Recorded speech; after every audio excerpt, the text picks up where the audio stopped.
A 20-year-old woman was fatally shot after turning up the wrong driveway in upstate New York. Police say Kaylin Gillis was in the car with 3 friends looking for a friend's house in the rural area of Hebron, New York on Saturday night. After mistakenly pulling into the wrong driveway, police say Kevin Monahan came out of the house and fired 2 shots. One of the shots struck Gillis. They then drove to the neighboring town of Salem to get cell service and call for help. Emergency responders performed CPR on Gillis, but she was pronounced dead. If this story sounds familiar to something we've been hearing about, yes, it actually is. We've been hearing about the story of Ralph Yarrow in Kansas City, Missouri, that was shot on a porch. And here's another story just 2 days after that occurrence that happened to 20-year-old Kaylin Gillis. Shot dead, though, this time even more tragically. The sheriff had a press conference and he talked about how he personally knew the family. Let's watch. From all indications, she was, like I said, an innocent young girl who was out with friends looking for another friend's house. I know for a fact that she comes from a good family, a very good family, and I know them personally. And, you know, she was a young girl that was taken way too young. Investigators do not believe that there was any interaction between the group of people in the car and the suspect before he opened fire. Absolutely no interaction between the two until some gunshots were ringing out. As you heard there, the police, I believe it's the chief there, talking about the whole thing, the sheriff there talking about the whole thing and how he personally knew them. We've said many times, as the gun violence continues to grow, it's going to touch everyone. It already has, probably, but if it hasn't yet, it's coming to a door near you. So directly there, we've had governors of the past 2 states that have had shootouts like this happen. They've known personally some folks involved in it. It continues to spread. And also, the other same common thought here, she comes from a good family. Why do we have to point out how kids, in this case she's not a child, but a young adult, 20 years old, comes from a good family? Because maybe if she came from a bad family, or if Ralph came from a bad family and he had some kind of criminal record that they have to not talk about.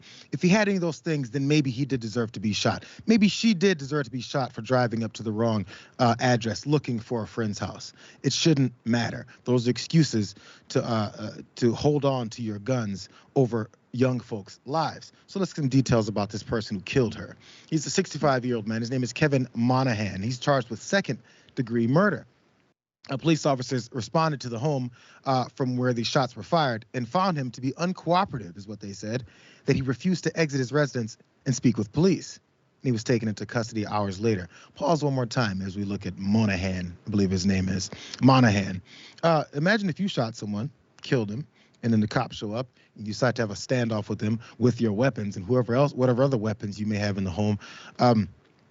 Just figure how long they might last before your house is riddled with bullets. We just did a story yesterday where cops showed up to the wrong address. No one said anything. No one refused to come out. Someone answered the door with his gun in his hand, and he was murdered. So just pointing out how this guy continued to get the preferential treatment there. Maybe they're worried. I'm not going to put any onus on the police on this particular thing. But still. So we see where this whole thing has gone. We're going to get to updates about the Ralph Yarrow case as well. But first, Mayor Robinson, your thoughts here of how this keeps on happening. Yeah, it keeps on happening because American politicians and our society does not deem it wrong. If this young lady was living in any other country, she'd still be alive.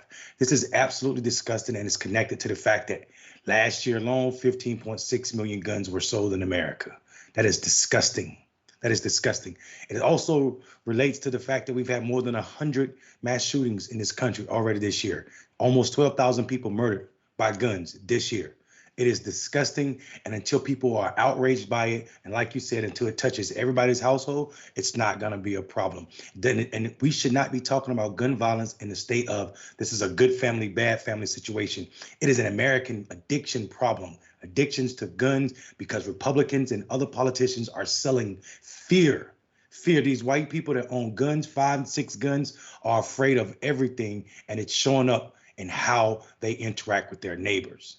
If you don't and if you don't think these laws that they passed, or at least the promotion of the stand your ground laws, as we've seen over the years, if you think that's not part of encouraging folks to hold on to your guns and use them any way you want, we've legislated a law to help back your indiscriminate shooting. And of course, we want you to have more guns. What do you think will happen Because, of course, the first thing he said is, he was coming to get me. Or you don't know what Ralph was about to do. You have no idea what Kaylin was about to do when she drove up at the edge of that long driveway in some rural part of New York.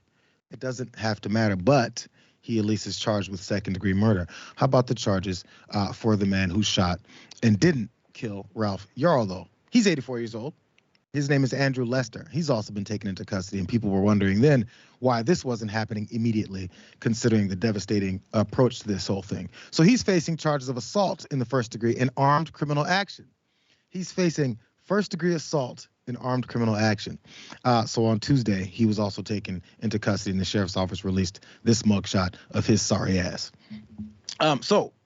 There's one question that was around that, though, and I had to find out because this was starting to swirl. People were starting to get upset, and luckily I found an answer as far as those charges, because they seemed kind of light.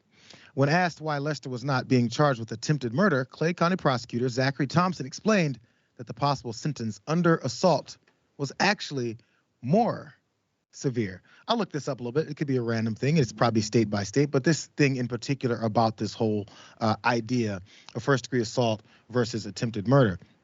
It's about the level of how much you can actually prove it. When it comes to attempted murder, you have to a point, prove that the person was planning it, wanted to murder the person when they did what they did, and then when they fired, say, the shots or administered the stab wounds, whatever way that they looked to kill someone, you have to prove that that was their final intent and not just extreme bodily harm.